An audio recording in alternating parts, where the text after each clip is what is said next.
Okay, we are recording now. Okay. All right. We are group 11. We are discussing our study abroad trip to Italy to discuss the global information technology there, as well as explore some of the cultural and social landmarks, starting with the first day, November 20th. All right, so November 20th is when we begin our trip. We're going to depart from Charlotte.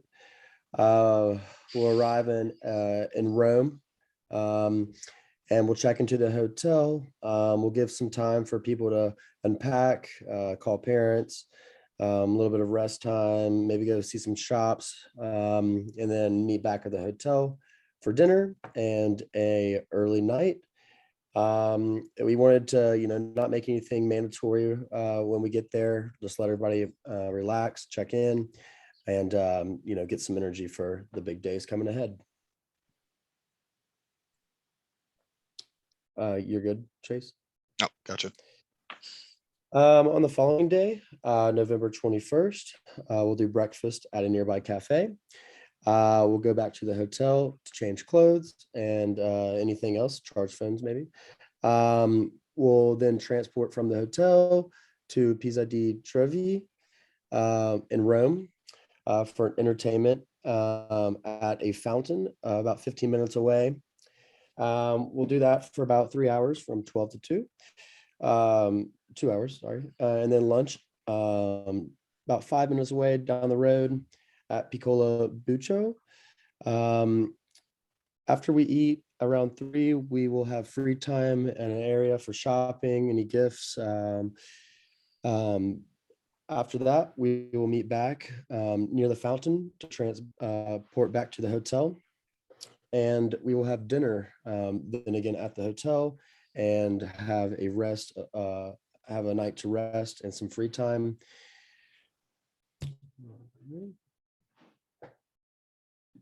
So on November 22nd, we're going to have breakfast at the hotel, and then we're going to go back to our rooms to prepare for our trip to the historic Sistine Chapel. And when we go there, we're going to be taking notes and preparing for when we get back to talk about it with each other. But then we will take a bus ride to the Sistine Chapel, which will take about 15 minutes. And then we will eat lunch at the Brillo restaurant. And then we will take a bus ride back to the hotel, where we will be, or we'll take a bus ride back to the hotel where we'll just hang out, charge our phones, relax for a little bit. And then we have free time until 7 p.m. where we will then meet back at the Brillo restaurant. And then we will have dinner at the hotel, and we'll be in for the night to talk about our trip to the Sistine Chapel. You're good. Gotcha. On the 23rd, we will have breakfast at Cugino. And after that, we will take a day trip to Naples to see how tourism is used there. And this will be about a 2-hour drive. And once we arrive, we're going to have a group picnic, and we're going to bring sandwiches with us. And we're just going to stay in Naples. During the day, kind of like what we did at the Sistine Chapel, we're going to be taking notes to prepare to talk about when we get back.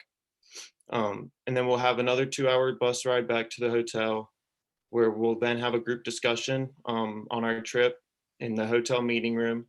And then dinner will be at the hotel, and then we'll have free time for the rest of the evening. So on November 24th, we're going to start out by having breakfast at the hotel, just as normal as any other day. And then we're going to look at taking a trip to the Vatican to see St. Peter's Basilica and all that good stuff on a rare tour. Next, we would go to finish up the tour and have a late lunch so all the students can get rested and fueled up. The students would then have a free period to kind of do whatever they wanted from 4 to 7. And then after that, we'd meet up at the hotel for dinner, and that would go for about 2 hours until we leave them for free time. You're good, Chase? So then on the 25th, we would have breakfast yet again at the hotel. We'd take a bus ride to the University of Rome. Here we would spend a couple hours having a meet and greet with the information technology students, or if they had a CIS program, I guess specifically that. But we would kind of get to ask them questions and kind of compare what we learn in school to what they learn in school. We'd have lunch at the university, and then after that, we would have a late afternoon free time starting at 4. So on November 26th, we're going to start out with breakfast at the hotel again. They'll have about an hour for that. After that, we're going to bus to the Celia district. It'll be from 9:30 to 10. They'll have students will have time to prepare for the tour. At 10, they're going to be touring the Basilica of San Clemente, and then they'll have about 2 hours for the tour. After that, they're going to do lunch at Lee Rioni e Santi Quattro. That's going to be at 12 p.m. After that, they're going to visit cloister at Basilica of Santi Quattro Coronati. That's going to be at 1 p.m. After that, they're going to bus back to the hotel. That's going to be around 3:30. After arriving back at the hotel at around 5 p.m., they're going to have free time until dinner, which should be about 2 hours. They're going to depart on bus for dinner at Himalaya Palace at 7 p.m. They're looking to arrive at around 7:30 and then busing back to the hotel at 9. And then you're good to flip to November 27th. So for November 27th, we're going to start out with breakfast at the hotel again. They're going to leave the hotel around 9 a.m., take a bus to the Pantheon. It's about a 15-minute drive. After arriving at the Pantheon around 9:20, they're going to tour the Pantheon from 10 to 12 p.m. After that, they're going to eat a bag lunch in the bus from around 12 to 1. From there, they're taking the bus to the Piazza Navona. It's about a 5-minute drive, so not too far. They're going to tour the Piazza Navona from 1:20 to 3:30 p.m. They're going to meet back at 3:45. And then from there, they're going to take about a 20-minute drive back to the hotel, arriving around 4:15. And then dinner at hotel restaurant from 4:30 to 6:30 p.m. And then after that, they're just going to have more free time to relax. All right, so moving into the 28th of November, we'll be starting off with breakfast at the hotel. Would like to mention the Courtyard Marriott in Rome, they do have quite an extensive breakfast, so we will be taking advantage of that, as you can see, across multiple days. Next, after that, we'll be taking an Uber into Rome. This should take about 30 minutes, but there needs to be bit of leeway time for Ubers because there's going to be a large group of us all using Uber. There may not be enough drivers at that specific point. So just keep in mind that will be at 9 a.m. Once we've Ubered into Rome, we're going to observe how the citizens of Rome use information technology in their daily lives. For instance, do we see a lot of people on their cell phones? What social media apps are they using on their phones? And what other apps are they using to help them get around their daily lives? I do believe there's a great bus app that works in Rome to tell you when buses will be available at certain locations. So that could be something that they might use. And then once we've observed the citizens in Rome, we're going to go ahead and get lunch at the delicious Armando al Pantheon. They have great Italian fare and definitely a lot to offer us on our visit to eat with them. And then after that, there's going to be a free time for the remainder of the day. This will be our last full day in Rome. So this will give everyone a great chance to, explore the city on their own. And maybe some things that we'd missed in the previous days that they wanted to see, that they can get an opportunity to go do that. I know a lot of us, while we're doing this project, mentioned how interested we were in the Vatican. I know we are already visiting there, but that would give us another good opportunity to maybe go visit and explore that a bit further if we had any interest to do so. At that point, we're going to bus back to the hotel at 9 p.m. and then we're going to start packing. Of course, it's going to be quite a project just to get everything packed up with all the individuals that we're taking. And lastly, we're going to have dinner at the restaurant at the hotel to make everything simple for everyone. And from what I can see online, their dinner at the Courtyard Marriott does look quite delicious and fulfilling. So on to the 29th. Once again, we're going to have breakfast at the hotel. As I mentioned, great breakfast. Then the group members will meet at the hotel lobby following breakfast, and we're going to all check out at about 9 a.m. and say goodbye to the hotel at that point. Next, we're going to go ahead and take the Uber back over to the airport, the Leonardo da Vinci Airport, aptly named. at 10 a.m. Hopefully go through security at 11 a.m. Obviously, want to leave a bit of time as I know the airports can be difficult to navigate at times. We'll be boarding the plane at about noon on that day. And then lastly, we're going to obviously arrive back in Charlotte and take a bus ride back to Boone, where all the members will proceed their homes for the next day. And lastly, this was something that we really discussed as being important to us. In the next class session, all the members who participated will be able to present their findings and the information that they learned in Italy, and maybe help others that weren't able to go on the trip apply that to their lives as well back in Boone. And that'll conclude what we've got planned for the trip to Italy.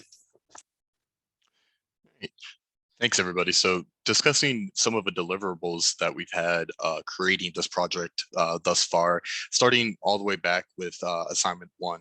The goal of this assignment was actually when we conducted a meeting to determine the main country of interest for us.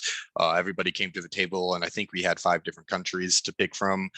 So we sat around and we were debating back and forth over who or what country would be the best to meet our goal of understanding how global information technology is used in other countries, hence the global part of that.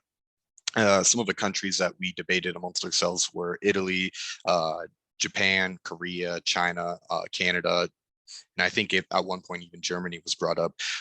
Eventually we settled down with Italy, and the primary reason was one of our members had experience in the country and would be able to help guide us while we were navigating throughout parts of Rome. And we figured having somebody with experience would ultimately lead to more value in terms of gathering data for this project. Moving on to the next assignment, assignment 2, we worked on created a work breakdown structure to answer the logistical questions of our trip. And in addition to the logistical questions, we were also determining what specifically could we gain from studying Italians and how they use information technology. So what does it matter if someone in America uses a social media app like TikTok versus somebody in Italy? Do they have TikTok? How do they use it in their day-to-day lives? We discussed different various popular apps like that, and we came up with a solution, and that was basically the goal of A2. Working on the next assignment, assignment number 3, we actually created and developed our trip itinerary, sat down for several hours planning the details of where we could best meet the goals of our trip. For example, we didn't want this trip to just be, tourism. We wanted to actually study a little bit. So we threw a meeting in with the University of Rome, as well as collecting observations during each day of our trip. Moving on to assignment number 4. In assignment number 4, we actually use Google Earth to create and map and plan our events that we created in assignment 3 in our itinerary to visually inspect our trip prior to departure. So what we were able to do using technology, aka Google Earth, we were able to set a destination, or I'm sorry, an origin point of the airport, and we were able to actually oversee and plan out where we would be traveling in each step in our itinerary, and have visual confirmation of where we were at every step of our journey.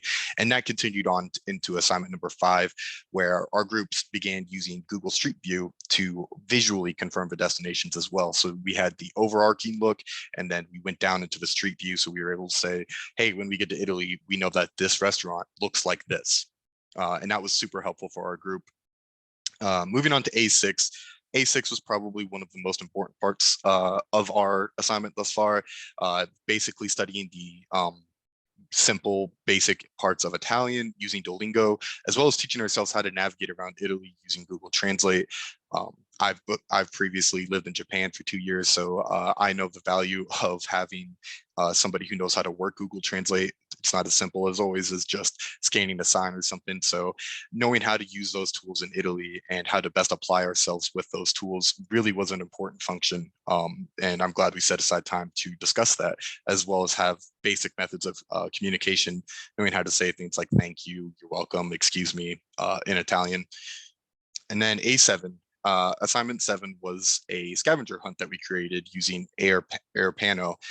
During our scavenger hunt, the intent was that we were going to be collecting information relating to global information technology, and we would use that and create these destinations that people who not going to get to be a part of our trip could still experience some part of a trip via our pictures or what have you.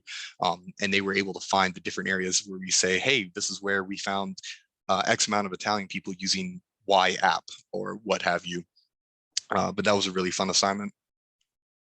Moving on into assignment number 8, our group networked with App State CIS alumni in Italy to observe what challenges they faced and how we could best use their advice on our trip.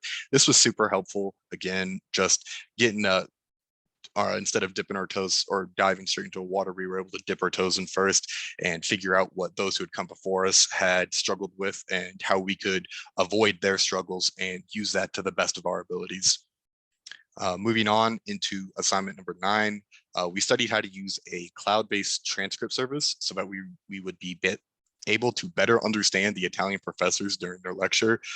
This is absolutely critical and probably the most important assignment of out of all of our deliverables. This is what allows us to sit down with the students at the University of Rome and sit side by side with them. As good as an assignment as A7 was, we could not possibly learn all of this from Duolingo or Google Translate in real time. So knowing how to use a cloud-based transcript service to get what we wanted from the professors in a language and a way that we could understand was absolutely crucial. And this entire trip could not happen without understanding how to use that service. And then finally for A10, we used social media such as YouTube and TikTok to promote our study abroad trip and help fund ourselves. Thank you to everybody who donated. It was a huge help. And we had a good time in Italy. Thanks, everybody.